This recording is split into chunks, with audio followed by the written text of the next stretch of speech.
Salut et bienvenue dans votre canal Bein Math. La séance du jour, c'est sur les équations de degré 1. Si vous êtes en première année secondaire collégiale, c'est la première fois que vous allez entendre ce terme équation. Sinon, si vous avez dépassé ce niveau, vous savez de quoi il s'agit. Et c'est le moment donc pour se recycler. Alors, dans cette séance, on va commencer d'une manière inhabituelle par une observation. Ensuite, passer à la définition. Et on va donc étaler la règle 1 et la règle 2, les deux règles essentielles dans la résolution des équations de degré 1. Enfin, on va voir comment ça se passe dans le cas général. Donc, tout de suite, on commence par l'observation. Alors, vous observez ici une balance de Roberval. Vous avez sûrement reconnu que c'est une balance. Et dans cette balance, elle est en état d'équilibre parfait dans ces deux plateaux. Plutôt entre ces deux plateaux. Alors, remarquons le plateau de gauche contient deux masses à indication inconnue, X. Indication marquée X, on ne connaît pas leur valeur. Et deux masses marquées avec une indication connue, à savoir 100 grammes et 500 grammes. De l'autre côté, vous avez une fois de plus la même masse, une masse pareille à ces masses du plateau gauche. Elle est marquée aussi X. Et les autres masses sont marquées par une indication connue. 100 grammes, 50 grammes et 500 grammes. Alors, qu'est-ce qu'on va faire? On va retirer les poids, ou plutôt les masses marquées X. Si je retire du plateau droit la masse marquée X, celle-ci, et ici encore je retire la masse marquée X, bon, puisque les masses sont pareilles, l'équilibre ne sera pas rompu. La balance va rester en équilibre. Elle ne penchera d'aucun côté. Là encore, alors voilà ce qui va se passer. Voilà ce qu'on va obtenir. Alors là, il y avait deux masses. Maintenant, il n'y avait qu'une seule masse inconnue. Les autres sont connues. Et là, il n'y a plus de masse inconnue. Il n'y avait qu'une seule, il n'y en a plus. Alors voilà, on sait maintenant que ces deux plateaux sont en équilibre.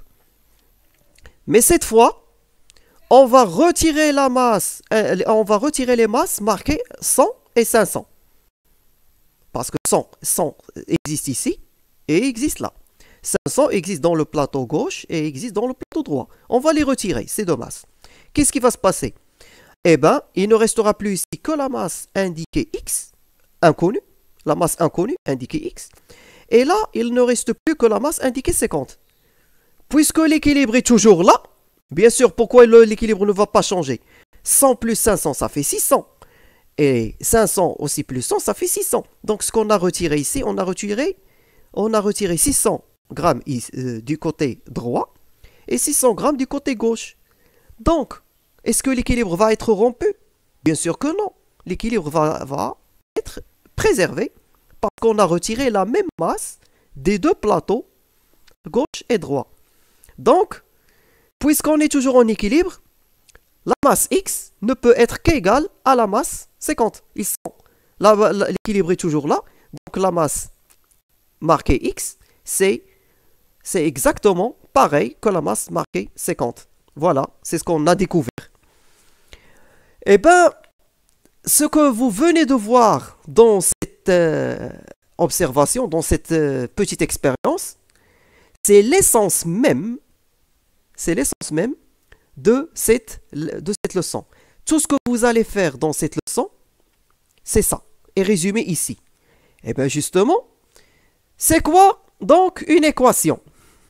C'est une égalité de la forme AX égale B ou de la forme AX plus B est égal à 0, avec A différent de 0. Bon, si A est différent de 0, bien sûr, c'est une équation de premier degré à un seul inconnu. Il n'y en a qu'un seul. X, c'est l'inconnu. Et si vous trouvez sa valeur, eh bien, vous dites que vous avez trouvé sa solution. Mais alors là, la question se pose, comment trouver la solution X? Justement, voici une première réponse ou voici un premier élément de réponse. C'est la règle 1. Alors, qu'est-ce qu'on fait? Qu'est-ce qu'elle dit la règle 1? Qu'est-ce qu'elle dit? Elle dit si vous ajoutez où vous retranchez le même nombre à chaque membre d'une égalité, l'égalité ne change pas. Bon, c'est ce qu'on a fait dans l'expérience en retirant les masses pareilles, les masses égaux. L'égalité ne change pas, mais nous donne une égalité équivalente. Et il nous donne même une égalité qui est équivalente. Alors, algébriquement, avec des nombres, avec des chiffres, comment ça s'exprime?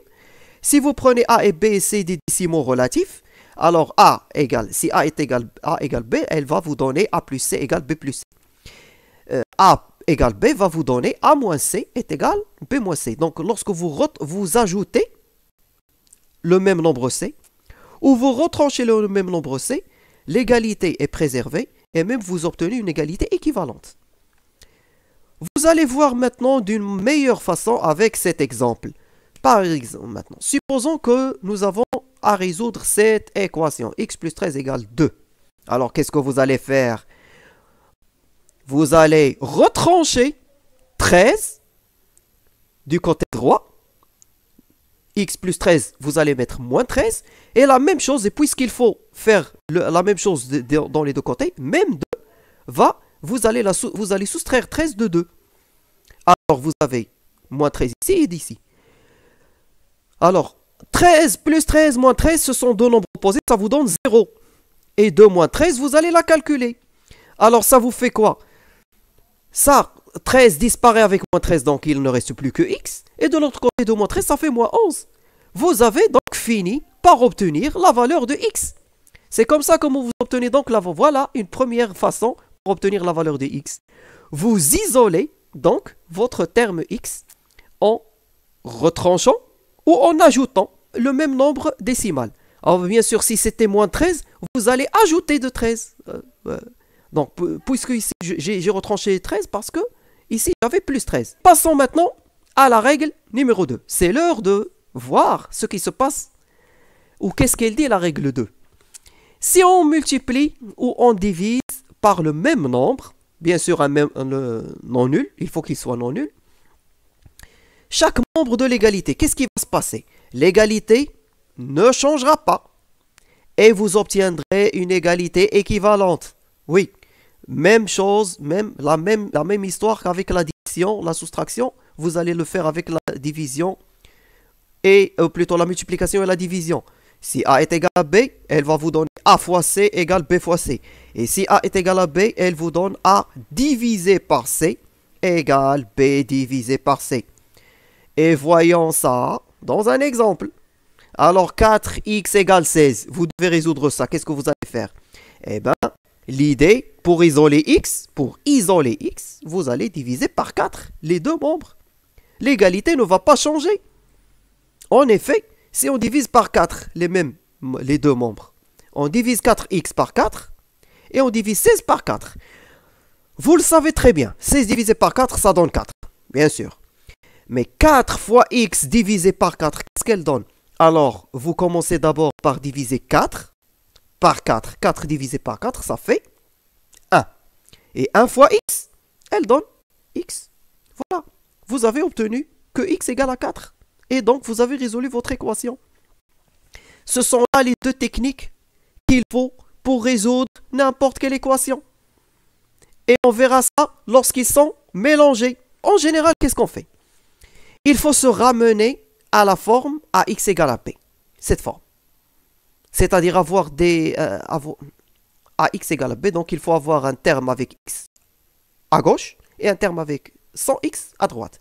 Puis, on va diviser les deux côtés. C'est la règle 2. On va diviser les deux côtés par a, le coefficient de x. Voyons cela dans un exemple.